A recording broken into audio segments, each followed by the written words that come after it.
Hello, everybody. So Hello. nice to see this room. Hi, Mateus. Hello, Victor. So I can see people. Hello, people are joining this webinar. Hello, we have Mark, we have Hi, Jeff Mark. here, Jennifer. Hello. So we are gonna be waiting for like about 5 minutes, just so people can join the room. Meanwhile, if you can just let us know where you are based in the comment section, that would be amazing. Um, And also, please let us know if you can hear us well. I can see here Jennifer is having an issue with echo. I don't know if it's only you, Jennifer, but if you guys are having some issues understanding what I'm saying, please let me know. Okay, so many people joining the room, and thank you for being here with us. Today we're going to be talking about a very important topic. Uh, and it's good to know that you guys are doing your homework, going after information. This is the best way to deal with such important move as as moving to another country. Okay, you can see Ramon here. Yeah, we have some I friends mean, with us today. Ramon is here. George. George as Yeah, well. thanks Yeah. George for your comment. Yeah, if you have two windows, that's true. Maybe there's some issues Hello, regarding Carlos. echo. Carlos is here Yeah, as well. Carlos. Oh, the full room. That's good to see, and some familiar names over here. It's uh, it's better when we Donna as know well. people. I think she's So Michelle's client. that's good. That's good to know. Yeah. Just waiting for more like 2 minutes before we start. And yeah, I can see that most of you guys are in America. So uh, good to know that you are in the like moving to Portugal. So you are still in the process of moving, or even thinking about moving to Portugal. So this is perfect timing for you to listen what we have to tell you about immigration. Donna, yeah. Oh, we have Luciana from Denmark. This is quite uncommon. Hello, Luciana. Run away of the code. Yeah. Okay, guys, just one more minute so we can start the presentation. People are still joining. We have a full room today. It's good that you're looking for information. We'll try our best to share with you some useful information. Luciana, you mentioned now Yeah. that you are from Brazil originally. I could see from your name. Good. So we are all from Brazil. Me and Yeah, me Matheus, and we are Victor. also. Hi, Switzerland. Viv Armstrong. I guess we shared some emails today. Hello. Okay, everybody. So we are gonna be starting talking about this important topic, that is your plans to move to Portugal. Me and Mateus, we will aim to cover some of the most important topics related to the relocation. And I'm gonna introduce myself very quickly. Then I'm let my my dear friend Mateus also introduce himself. I'm Victor. I'm one of the founders of Viv Europe, and we provide assistance for people who are looking forward to move to Portugal and Spain. I have a legal background coming from Brazil. I myself, I moved to Portugal 8 years ago, so I've been living here for quite some time. Already applied for my citizenship, still waiting. Hopefully, I'll be able to proudly say that I'm Portuguese pretty soon. And I've been helping, actually, we've been helping people from everywhere to move to Portugal, many types of visa we've been working with. So basically, our goal here is to inform you about the relocation, and I'll let my dear friend Matheus introduce himself. Hi everyone. As I said, I'm also originally from Brazil. I also have a legal background. I worked as a lawyer for about 10 years. And then when was in 2019, I decided to move to Portugal and I applied for a residence visa. And since 2022, I've been working with Victor at Viv Europe as a visa consultant.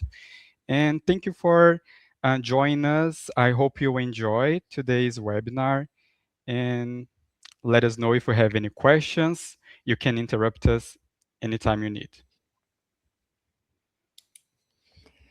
Thank you, Mateus. So the way we are gonna be handling this webinar is that you can post your comments at any time, and we'll try to make it as interactive as possible.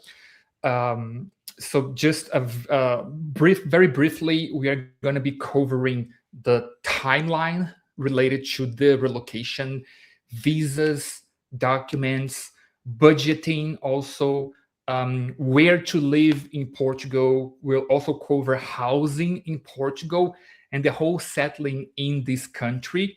So try to um, talk about those specific parts of the journey, and based on the fact that we've been working for in this field for some years, and we have current information, and we do hope you like it. And again, feel free to post your questions in the comment section. This webinar will be recorded, and you are going to receive one email with the recording just after the just as it comes to an end. But to start, I want to focus on the timeline, because this is by far the most common question we receive: when should we start the process? So this is a very common question. It's not easy to answer, I can tell you right away. It will depend on many variables. Mateus, you feel free to also to interrupt Mhm. me if you have something to say. And of course, if you disagree with I'm gonna Sure. tell. But I guess that for a proper relocation, you should be considering a 1 year time frame. Uh, do you Yeah, agree with I me? agree. It's not that you have to start gathering, like collecting documents 1 year ahead, but start planning about your relocation. I think 12 months is it's ideal. So yes, I agree. Like start thinking about the reasons you are looking for another country. What makes you make this step? Okay, because moving to another country is getting out of your comfort zone.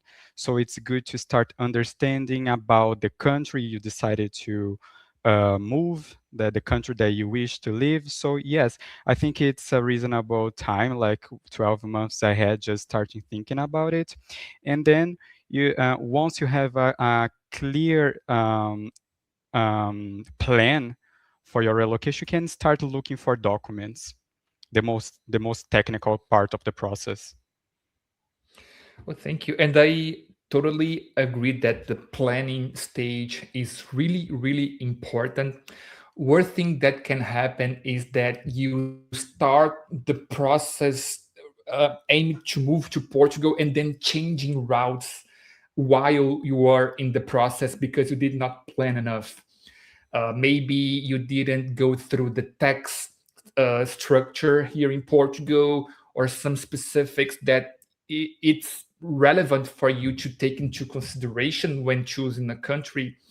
So the planning stage is really important. Uh, and only then we it makes sense for you to start going after the documents.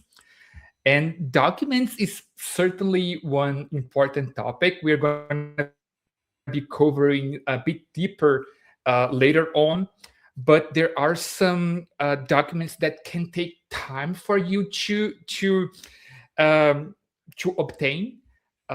Probably you know what are the most, let's say, popular um, no questions regarding documents, and I can tell you right away that the accommodation one is a very tricky one, but there's also many more. There's the income related documents if you apply for example, the D7 visa.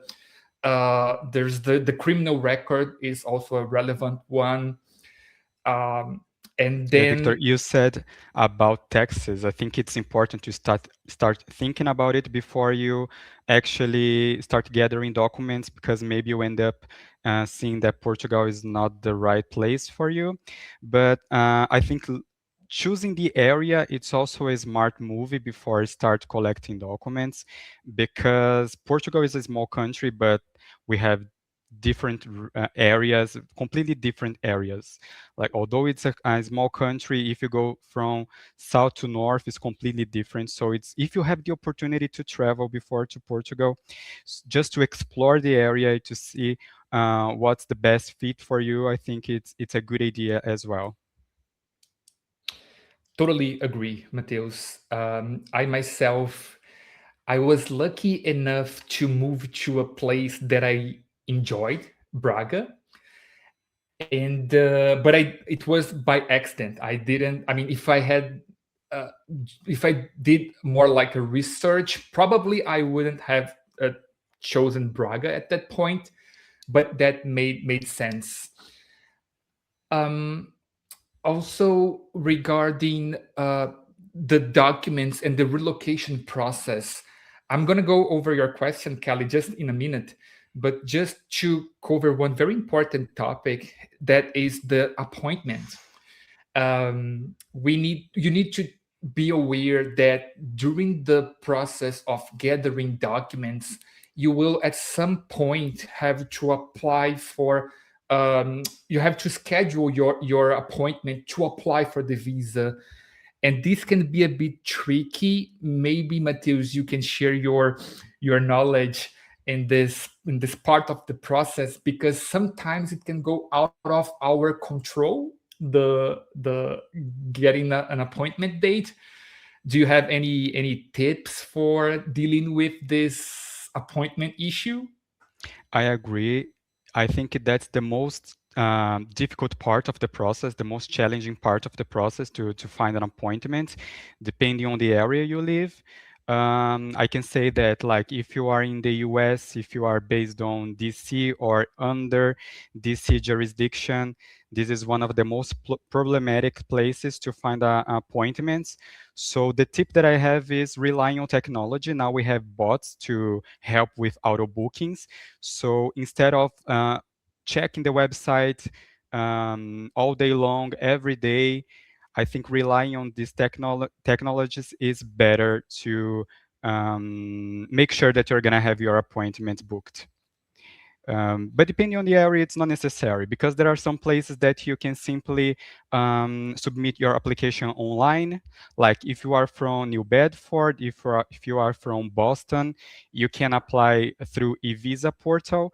So the process is much easier. You just have to create an account in a visa website, and then you can fill out with your personal information, upload some documents, and then you're gonna be directed to a calendar, and you can select a date to schedule your in-person appointment. So depending on the place, it's not a big deal, but mostly nowadays it's being very, very difficult to find appointments. And that can, yeah, that's the part where sometimes we lose control over the process. I mean, it's not that we lose control, but we are dealing with some uncertainties. And I would say it's important for you to have assistance in this part, because the timing related to when you should be going after documents can be irrelevant, especially due to the fact that we never know when your appointment will be scheduled. So timing is very important here, so you don't lose money, don't have, so you won't have your also your documents expired and having to issue once again. So this is very important to take into consideration. Kelly, so I mean, you ask about when's the best time to engage with the team. There's no best time. I can tell you that. Of course, if you have time, this 1 year, as we mentioned, or even less,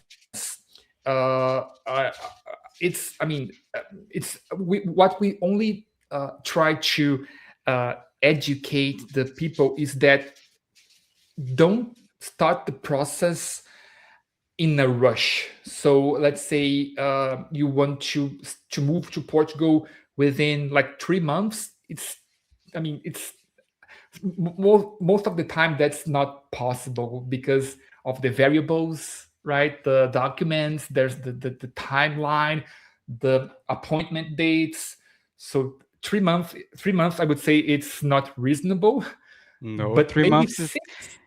is what we need to collect documents. Yeah. But after that, you're gonna have to book your appointment, and then you apply for the visa, and then you have to wait for more 3 or 4 months until you have your visa granted. So no, 3 months is not Yeah. reasonable, especially here in Portugal, because as you may know, it's a very bureaucratic country. So to open a bank account here sometimes takes a long time. Also, it's important to mention that there is the also the waiting time after you apply for the visa.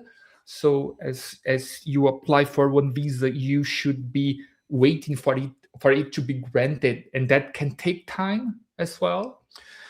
And not only that, there are some activities you will have to carry out after you move to Portugal. So here there's going to be this other appointment that you need to take into consideration at IMA. And again, when we talk about appointments and meetings here in Portugal, there's always a situation, let's say like this. And not always, Mateus, this appointment here in Portugal is scheduled with your visa, right? Sometimes you have to go look Yes. for those appointments.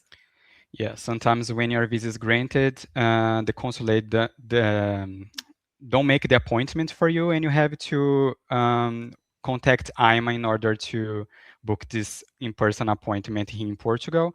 It's not that difficult nowadays because we have a contact form. So you simply have to fill out this form and wait for IMA to send you an email with the appointment details. Relatively easy, not a big deal. We have a client here asking, it's Julia Davis, she's my client. She's asking about, she wants us to explain about the VFS centers.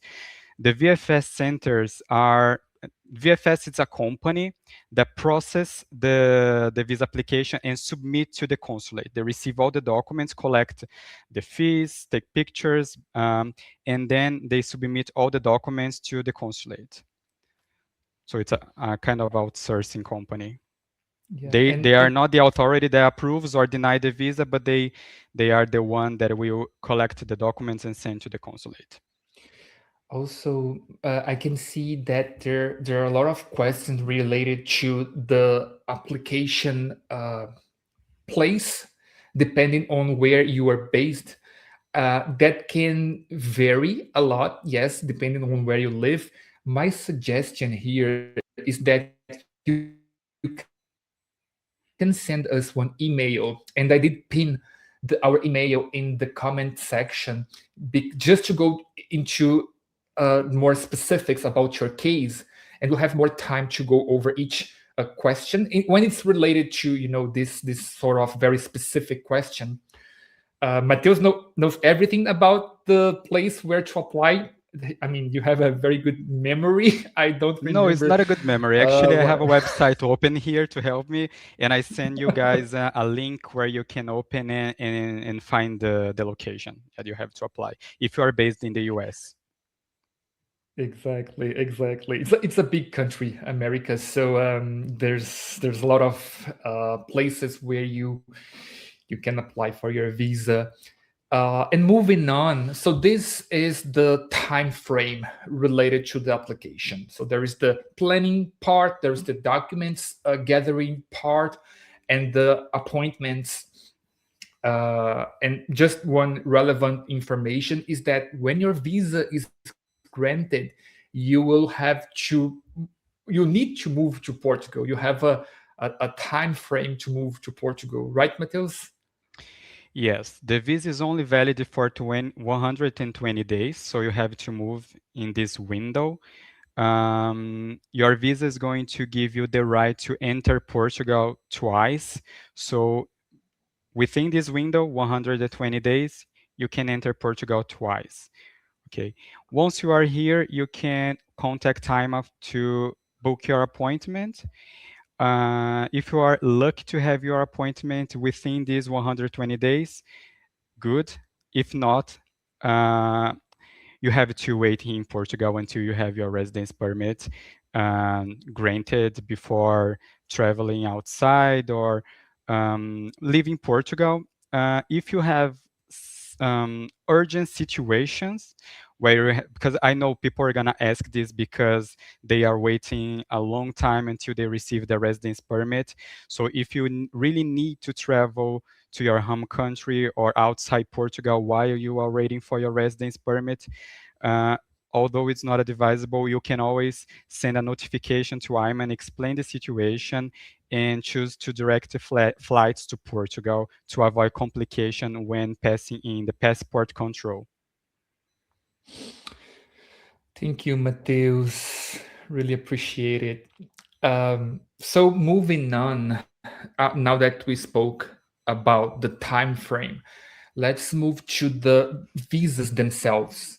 Portugal is in Portugal you can find many type of visas to apply to depending on your situation. There is one visa that's aimed to attract remote workers. It's becoming more and more popular.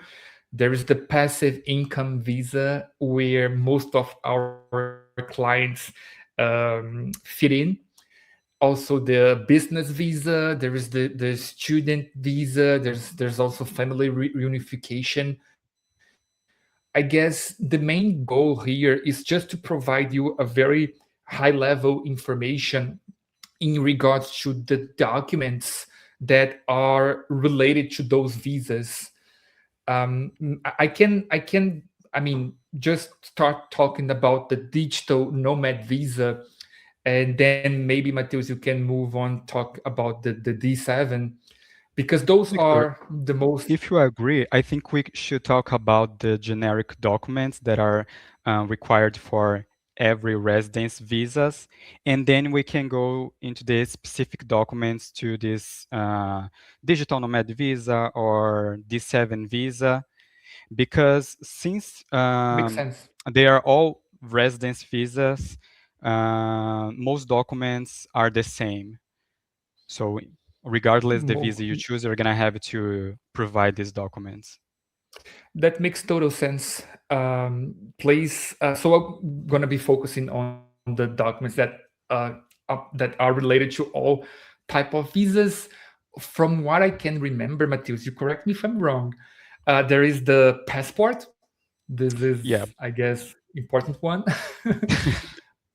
And the it's most funny important because one. we have this assumption that every everybody has a passport, but it's not like Yes. this. Sometimes No, we have they, several clients that start the process and they don't even have passport.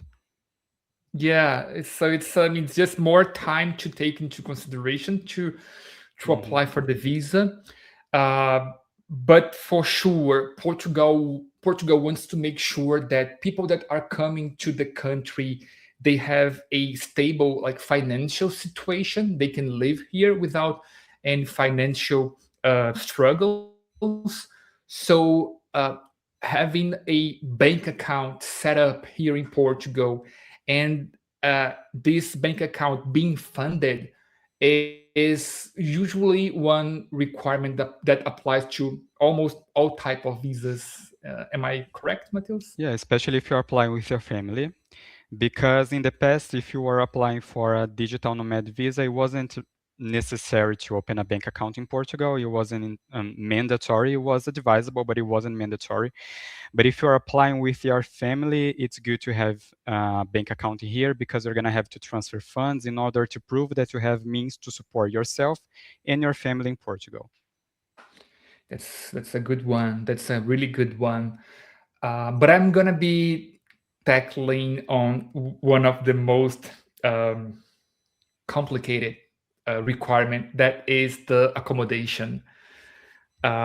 Just like the bank account, this one will be related to most type of residence visas, um, and you will need to uh, prove that you have a place to stay before you apply for the visa, and that can trigger some issues.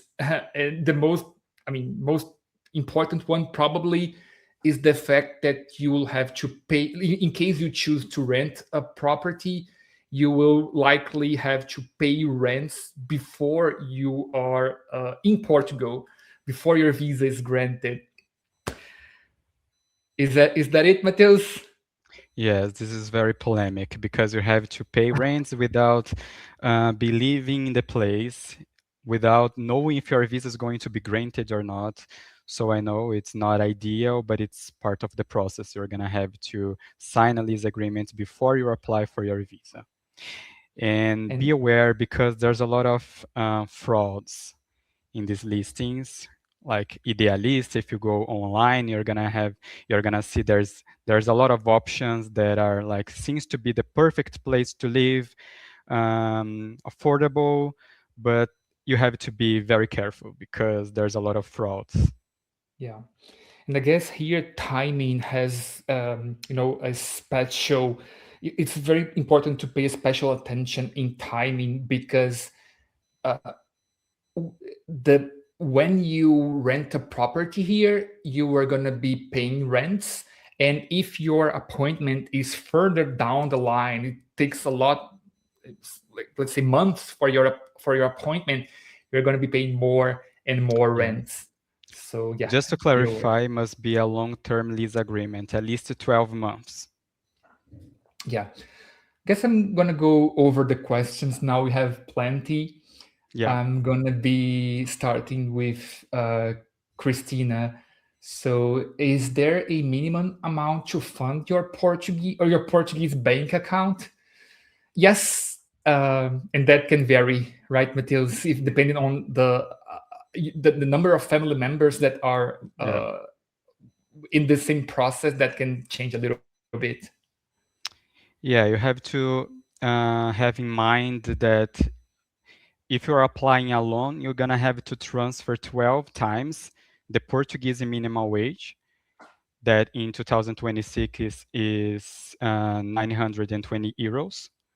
So if you're applying a loan, you're gonna have to transfer this amount of money, which now is around, let me check here, but I think it's around 11,000 euros, if I'm not wrong.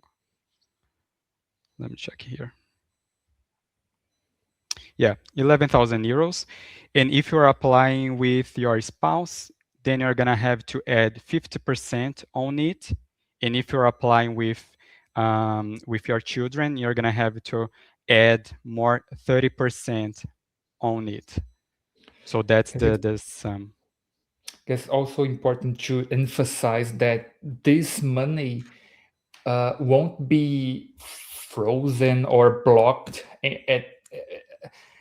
in any sort. So you can still use your money. It's just that when you apply for the visa, Portugal wants to make sure that you have already um, funds here to support your coming to the country.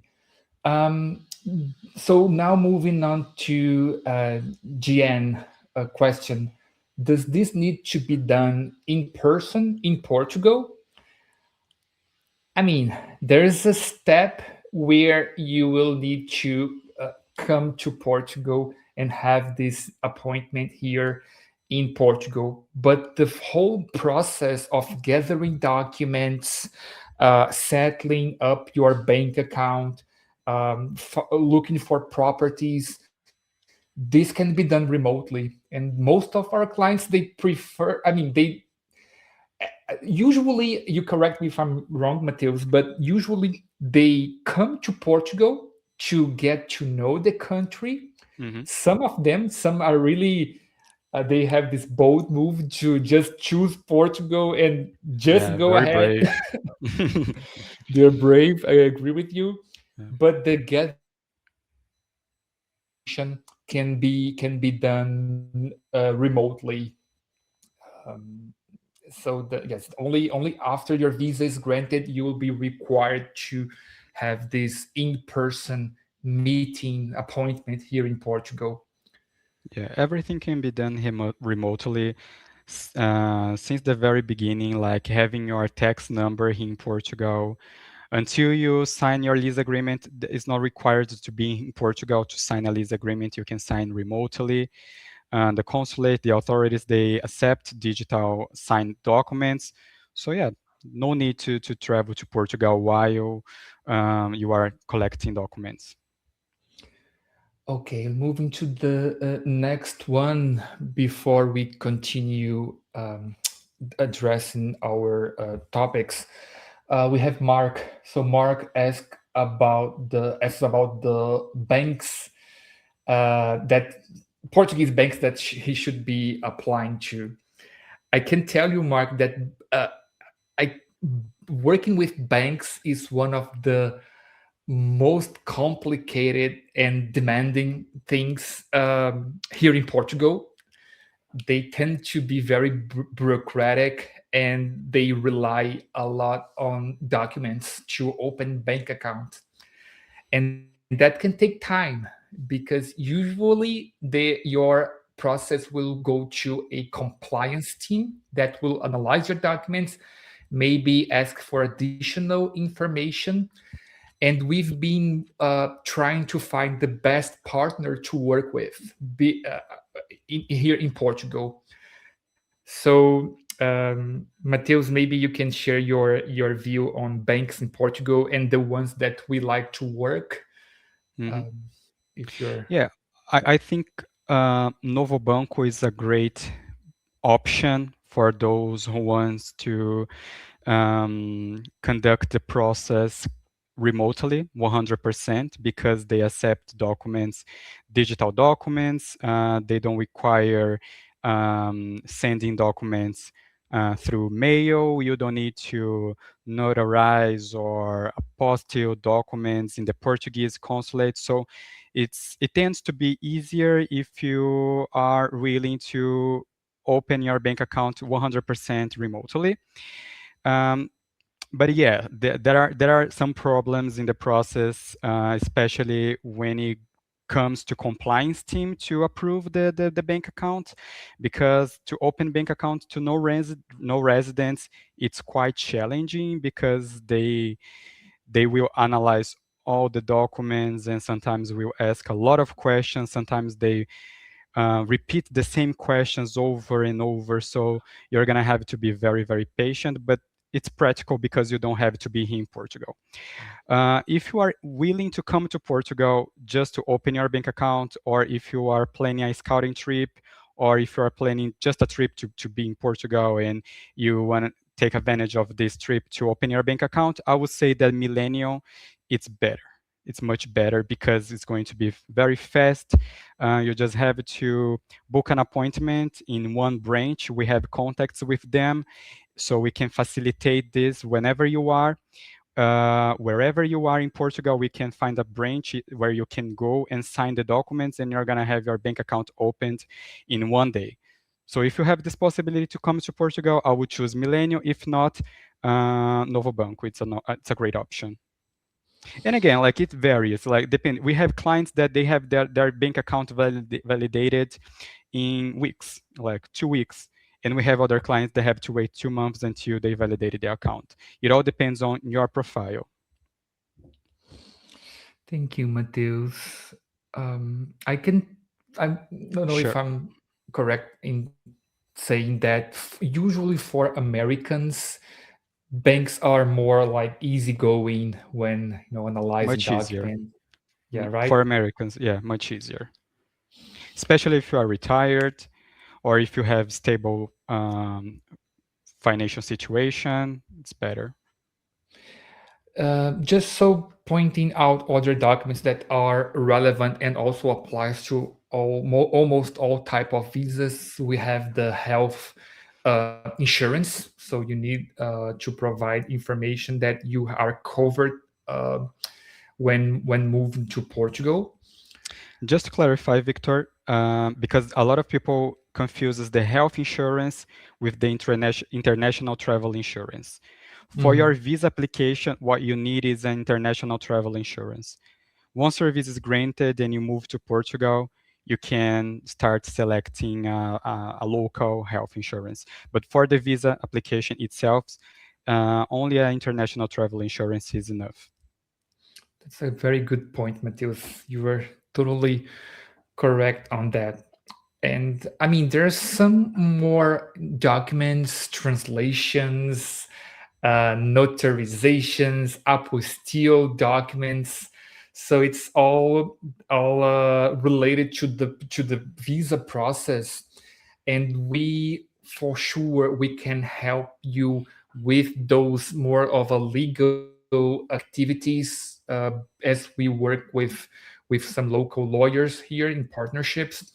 But just be aware that it's a bureaucratic procedure, and those apostilles, those notarizations can take time.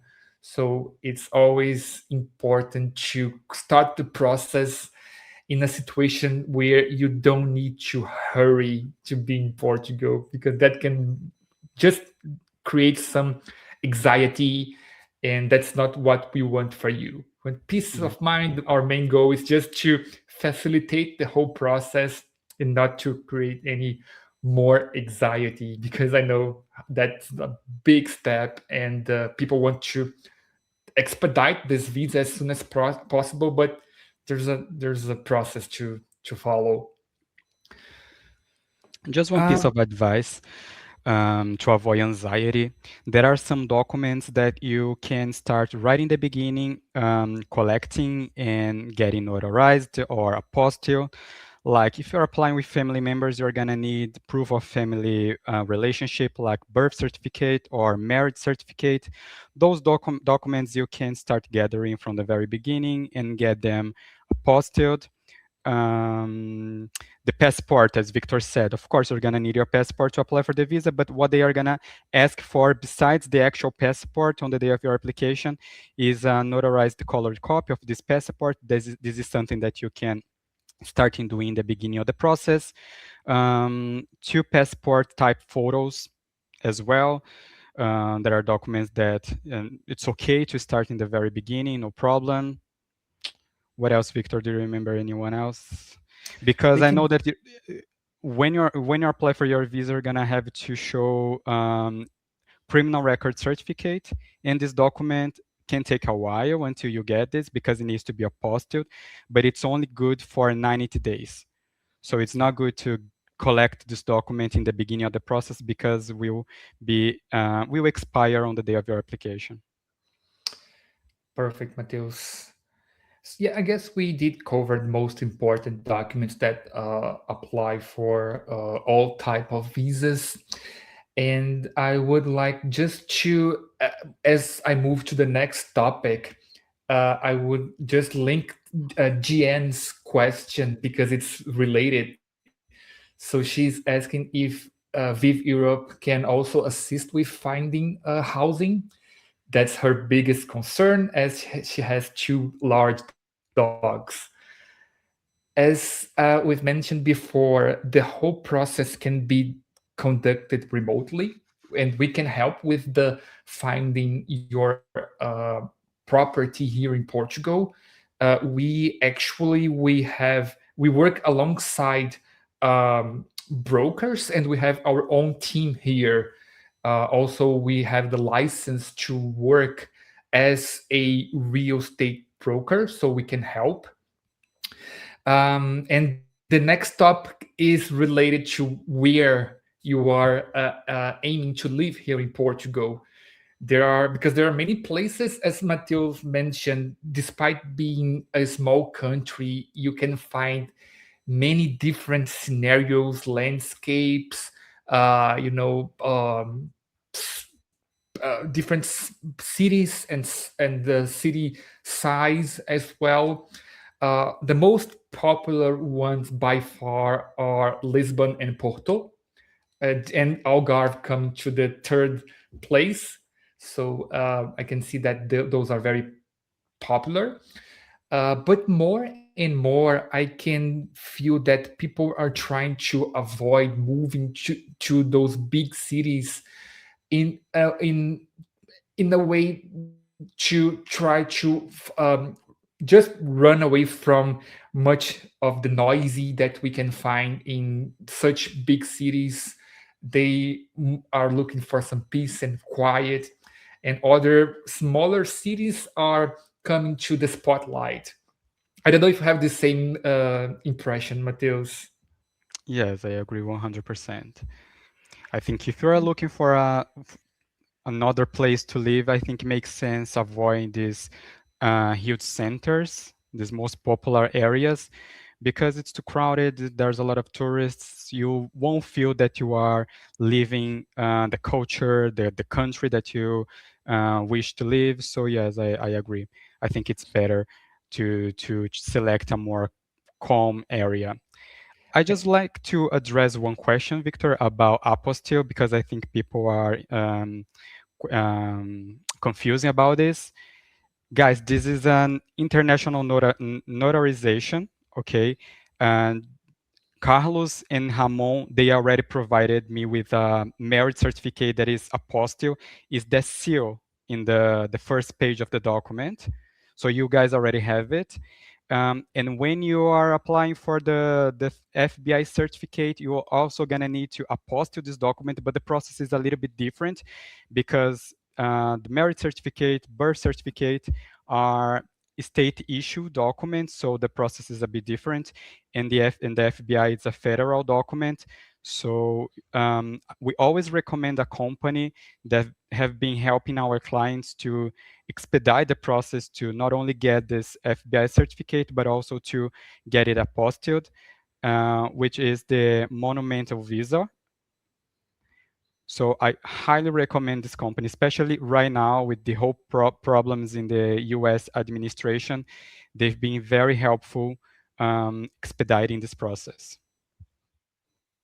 It's good. That's a good one. Yeah, people to get confused about even for I can tell from Yeah. my experience sometimes it's a bit too much. There's notarization, there's apostille, there's translation, so it's a lot. Um, so moving back to the place where you are choosing to live, this is part of the planning stage, so it's should be considered when you are starting your process of deciding if Portugal is the place that you want to move to. We can help you answer your questions related to where you are, where is the best place for you to live. Feel free to book a call with us. There's the link of our website. Just you can schedule a free meeting with us, because this is really specific to your needs and your personal taste. Just bear in mind there's a lot of things to take into consideration. There's internet connection. There Hmm. is healthcare that you can find nearby. There's schools you can find. There is, of course, there is the price of the property, the rent, that can vary a lot. There's so many things to take into consideration. It can also, if it's a place that where people speak English, for example, or is only Portuguese. So there's a lot of things to take into consideration before you choose the place to go. So I would really recommend you scheduling a meeting with us where we can go over those specifics. I prefer the more calm, tranquil side of Portugal. That's why I chose Porto to live in. Actually, I chose Braga, and then my wife, she was feeling a bit bored. There's not so much thing to do in Braga, but I just love it, the whole peace and quiet environment. So that's the reason why we decided to move down to Porto. But Mateus, you have a much of a more complete, longer experience moving from place to place here in Yeah. Portugal, I've right? been living in Portugal for 6 years and I already lived in four different cities. But I like to be by the ocean.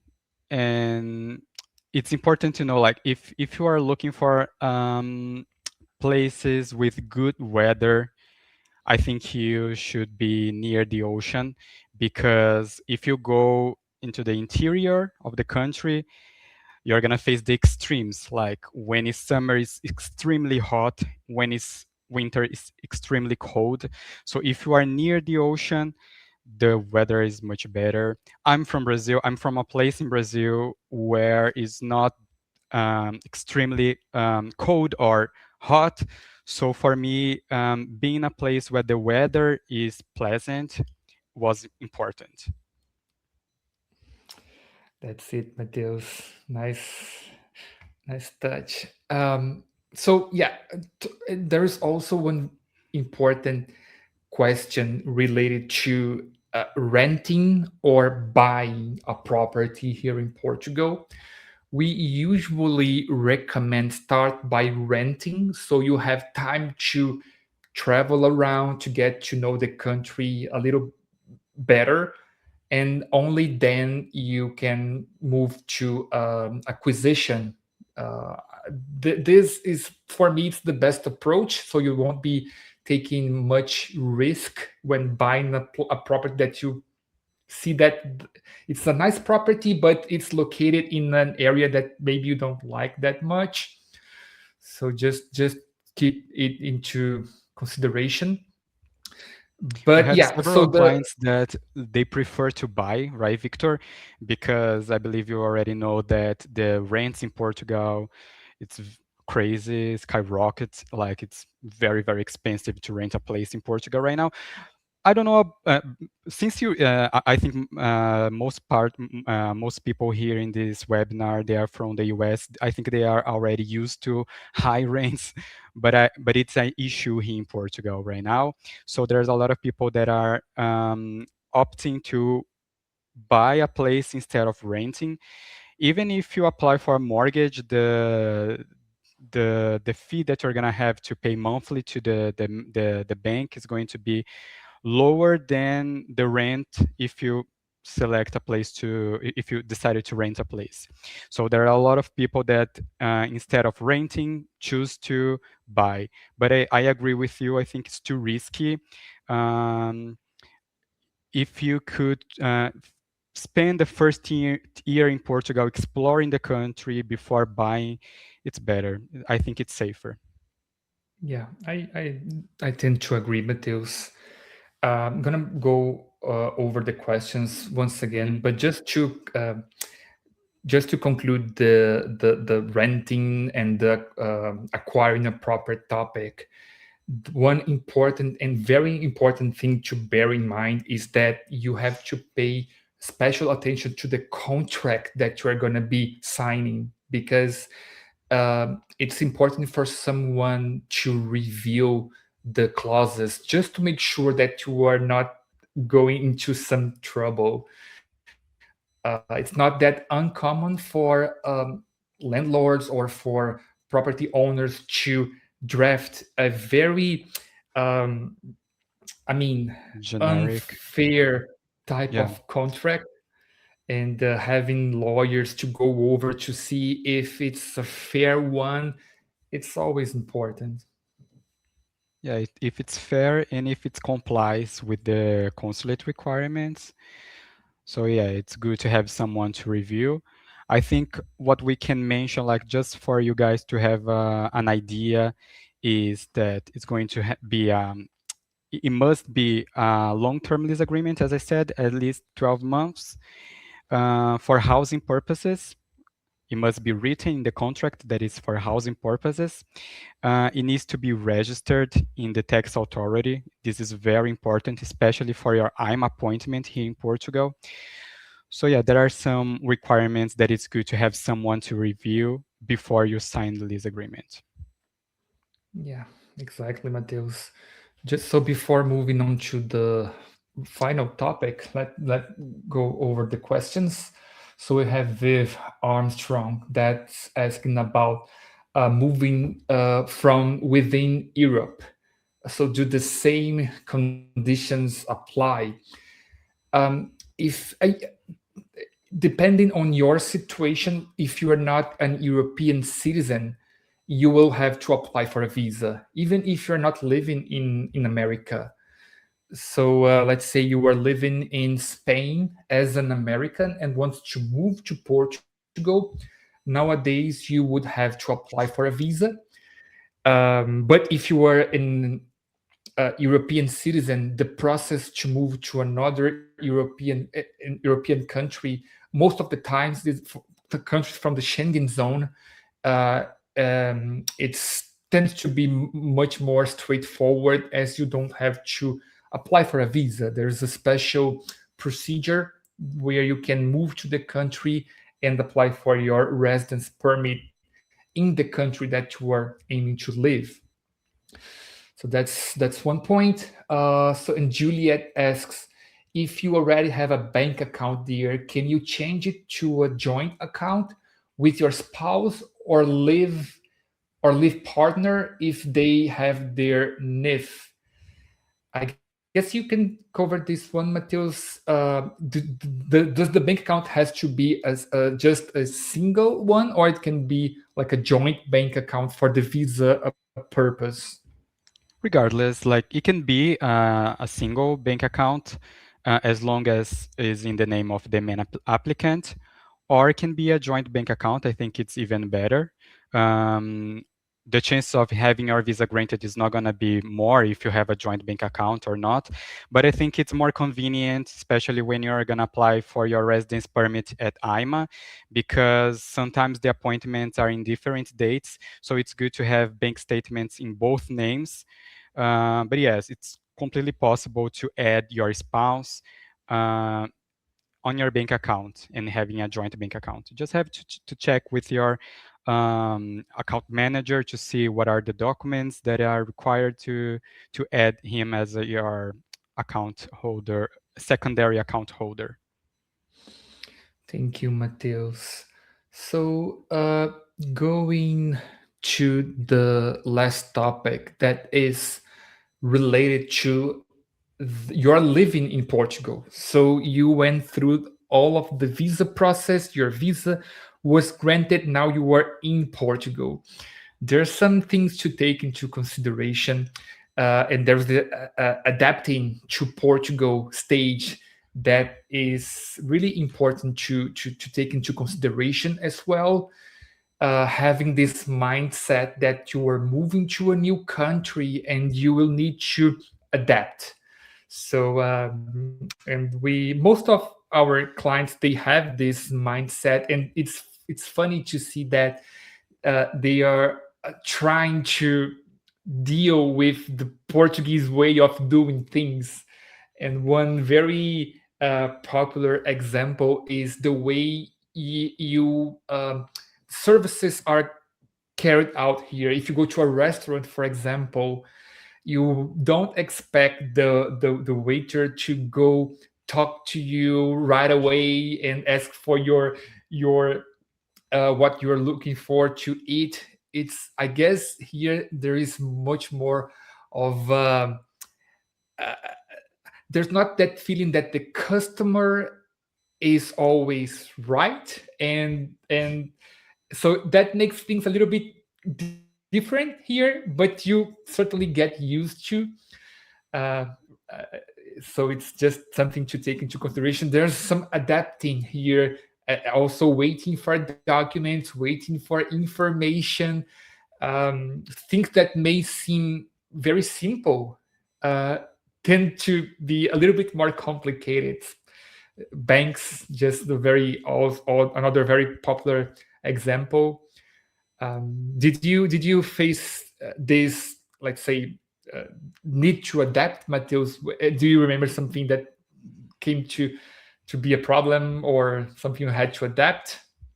I just have one word to say: bureaucracy. Have this in mind. Nothing's going to be easy in terms of services in Portugal. You're going to have to be very resilient, very patient. Things that normally are very, very easy in other countries, very here in Portugal tends to be a little bit complicated. The pace is different as well.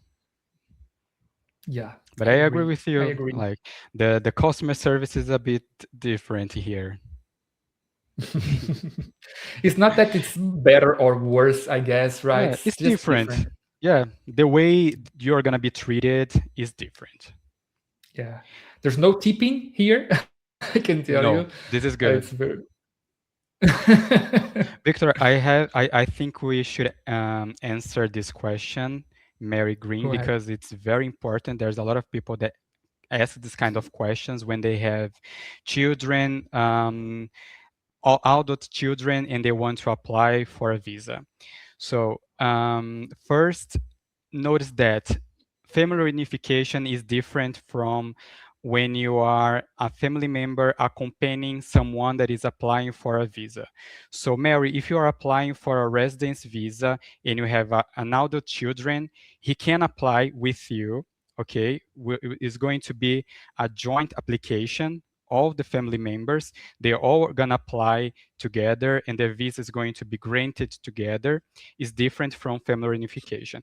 And yes, he can apply with you on your visa, okay, not in a different kind of visa, as long as he's single and he must be enrolled in a Portuguese educational institution.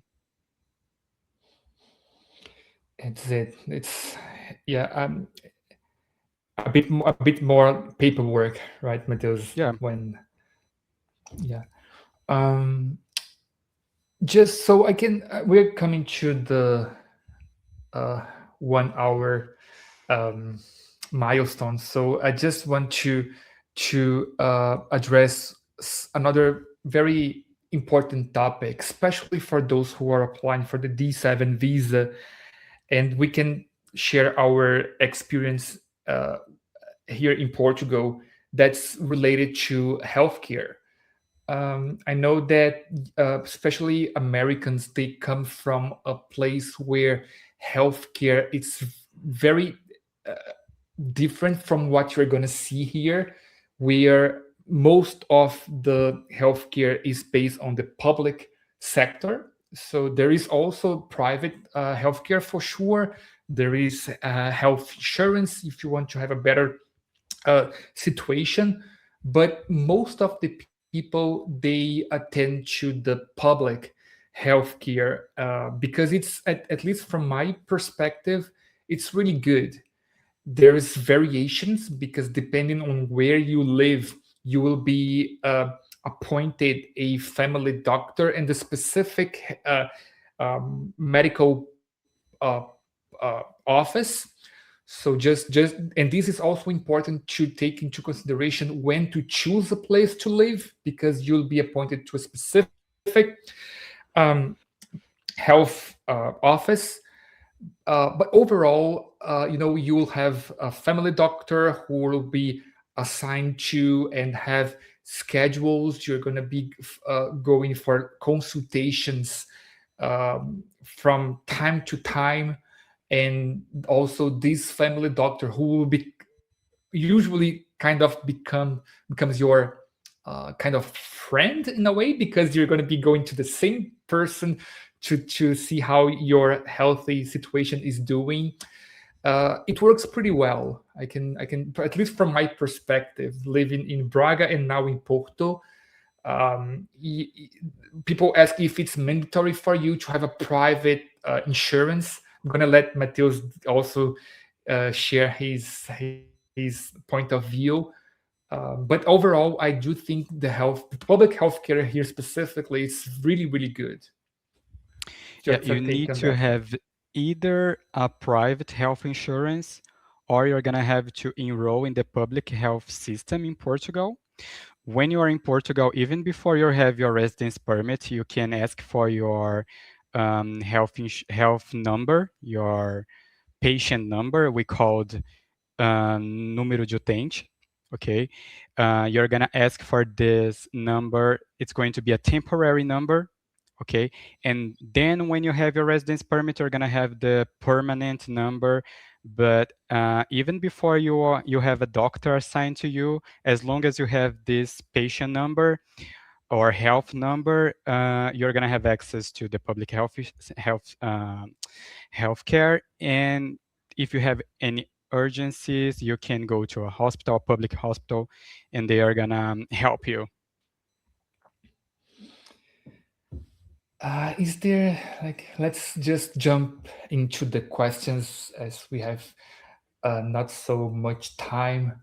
Um, so I can get this one from Ned. So as a French citizen living in the US, can you think of any document I would need to get translated or apostilled? Um, I mean, you're a French citizen, so the process for you to move to Portugal is much more straightforward, as we've mentioned. You won't have to apply for a visa.